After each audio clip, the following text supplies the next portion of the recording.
அரையரே, யுகங்கள் 4 என்றும் இதில் கலியுகம் மிகவும் கடுமையானது என்றும் பலரது அபிப்பிராயமாய் இருக்கிறது. எதனால் இப்படி சொல்கிறார்கள்? முதல் யுகமான கிருத யுகத்தில் சாத்வீகமான குணம் அனைவருக்கும் மேம்பட்டிருந்தது. தியானமே பிரதானமாக இருந்தது. பிறகு திரேதா யுகம் ஏற்பட்டது. இதில் சத்வகுணத்தோடு ரஜோகுணம் சேர்ந்து கொண்டது. ஆகவே 1/4 பங்கு தோஷம் கொண்டதாயிற்று. இந்த திரேகா யுகத்தில் யாகமே பிரதானமாக இருந்தது. அதன் பிறகு ஏற்பட்ட துவாபர யுகத்தில் சாத்வீக குணம் குறைந்து ராஜச குணமும் தாமசம் என்னும் மயக்க குணம் சேர்ந்து கொண்டது. இந்த யுகத்தில் விக்கிரக வழிபாடு பிரதானமாக ஏற்றுக்கொள்ளப்பட்டது. தாங்கள் சொல்லும் கிரமத்தில் பார்த்தால் கலியுகத்தில் தாமசம் என்னும் மயக்க குணம் மிகவும் அதிக வீரியத்துடன் காணப்படும் என்று தோன்றுகிறது. சரியாக கணித்தீர்கள்.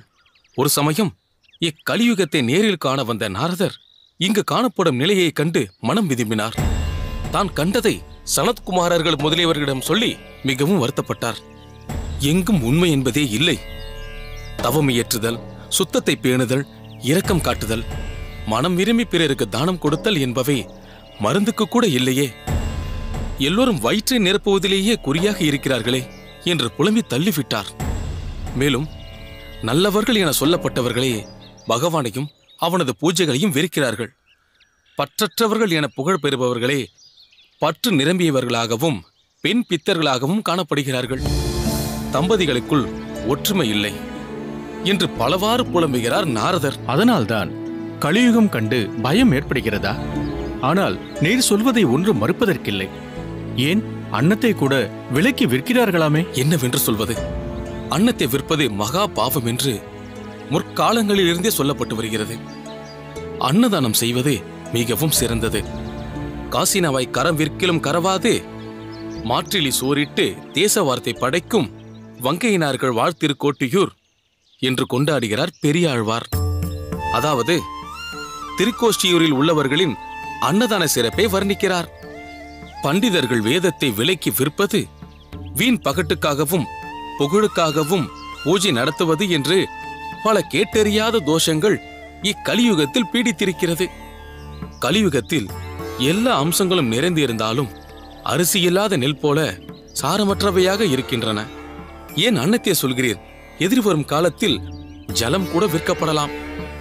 இப்படிப்பட்ட கலியுகம் கெடும் வண்ணம் யாராவது பிறந்திருக்கிறார்களா என்று நம் ஆச்சாரியரும் தேடி அலைந்து கொண்டிருக்கிறார். இப்படி பயமுறுத்தும் கலியுகத்தில் சிறந்த குணம் என்று ஒன்று கூட இல்லை என்கிறீர்கள் ஆரியரே? அப்படி சொல்ல மாட்டேன்.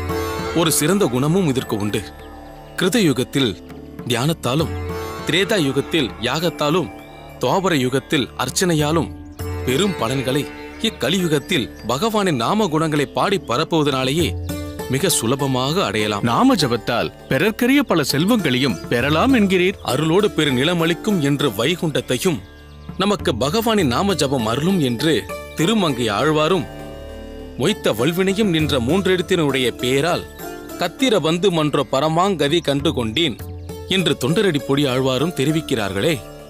அப்படி அவர்கள் தெரிவிக்கும் நாமம் எது தெரியுமா? கோவிந்தா என்ற நாமம்தான் என்பது ஆன்றோர் கருத்து. முற்காலத்தில் கத்திரபந்து என்ற பரம பாபாத்மா ஒருவன் இருந்தான். அவன் நாரதர் உபதேசித்த கோவிந்தா எனும் நாமத்தை சதா உச்சரித்து பின்னர் உயர்ந்த கதியை பெற்றான். இதையெல்லாம் கருத்தில் கொண்டுதான் தாங்களும் அபிநயம் மூலம் பகவானின் நாமத்தை பாடி ஓய்வடைய வழி தேடிக்கொண்டிருக்கிறீர் போலிருக்கிறது. தெய்வவாரி சுவாமிகளே, அடியன் மட்டுமல்ல, அதை அனுபவிப்பவர்கள் அனைவரும் உயர்ந்த கதியை அடைய வேண்டும் என்பதே அடியனின் மேலான விருப்பம். அடியனின் அபிநயத்தை தவிர தனியாக நாம சங்கீர்த்தனமும் இக்கோயிலில் நடைபெற வேண்டும் சொல்வேன். சுவாமி, ஏனைய ஆழ்வார்களில் தொண்டரடி பொடி ஆழ்வாரிடம் தாங்கள் விசேஷ ஈடுபாடு கொண்டதன் காரணம் அறியலாமா? அம்புஜம், ஆழ்வார்கள் அனைவருமே எம்பெருமானின் அனந்த கல்யாண குணங்களில் ஈடுபட்டவர்கள்தான். அதில் குறிப்பாக விப்ர நாராயணர் என்ற தொண்டரடி பொடி ஆழ்வார் தன் திருமாலை என்னும் வாடா மாலையால் எல்லோரும் எம்பெருமானின் புகழை பாடி பரவுங்கள் என்கிறார். அதாவது நாம சங்கீர்த்தனம் செய்யுங்கள், அதுவே நம் அனைத்து பாவங்களையும் அழிக்கும் ஒரே வழி என்கிறார் தொண்டரடி பொடி ஆழ்வார். நம் ஆச்சாரியர் ஒன்றை சொல்வார், திருமாலை அறியாதார் திருமாலே அறியாதாரே என்பார். அதேபோல் அடியேனும் ஒன்றை சொல்ல விரும்புகிறேன். அது திருமாலை அறியான் பெருமாளே அறியான் என்பேன்.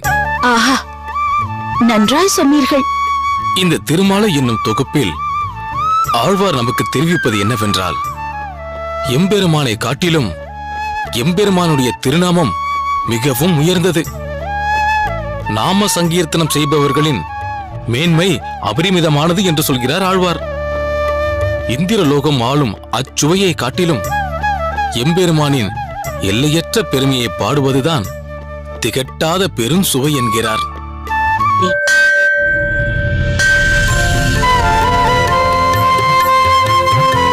பெரிய நம்பிகளே, அடியேன் தாசன். வாருங்கள் திருக்கோஷ்டி நம்பிகளே. இந்த காலக்ஷேப மண்டபத்தில் நம் ஆச்சாரியர் எழுந்தருளி வெகு காலமாகிவிட்டது. ஆம் பெரிய நம்பிகளே, தங்கள் பிரார்த்தனைக்கு செவிசாய்த்து ஆச்சாரியர் இங்கு வர ஒப்புக்கொண்டது அடியேனின் மனதிற்கு மிகவும் சந்தோஷமாக இருக்கிறது. விஷ்ணு சகஸ்ரநாமத்தில் பகவானுக்கு சுபேக்ஷனாய நமஹா என்று அற்புதமான திருநாமம் ஒன்று உண்டு. அதாவது மங்களமான கடாட்சமுடையவன் என்று பொருள் கொள்ளப்படுகிறதே.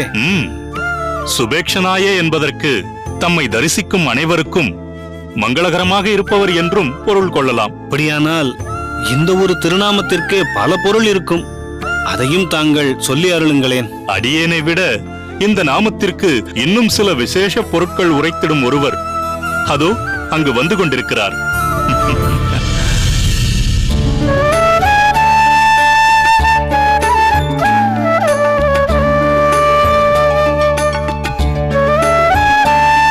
தெய்வக்கரசு நம்பியா?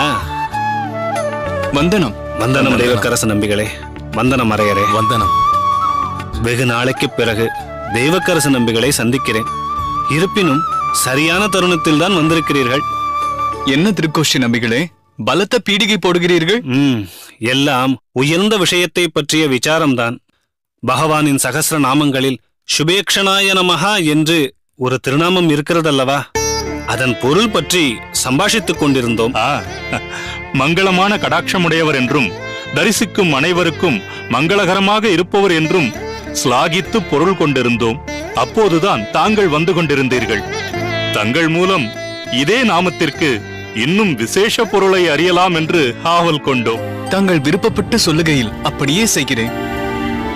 சுபேக்ஷனாய என்பதற்கு மேலான, உயர்ந்த, கிட்டுவதற்கு மிகவும் அரிதான, பரமபதத்தில் உறையும் பரத்த மேன்மைக்கும் எல்லோரும் காணும்படியும் பழகும்படியும் எடுத்த கிருஷ்ணாவதாரம் போன்ற சௌலபியம் எனும் குண மேன்மைக்கும் அறிகுறிகளாக குளிர்ந்தும் பரந்தும் நீண்டும் இருக்கும் கம்பீரமான திரு கண்களை உடையவர் என்று முண்டகோ உபனிஷத் வாக்கியம் தெரிவிக்கிறது.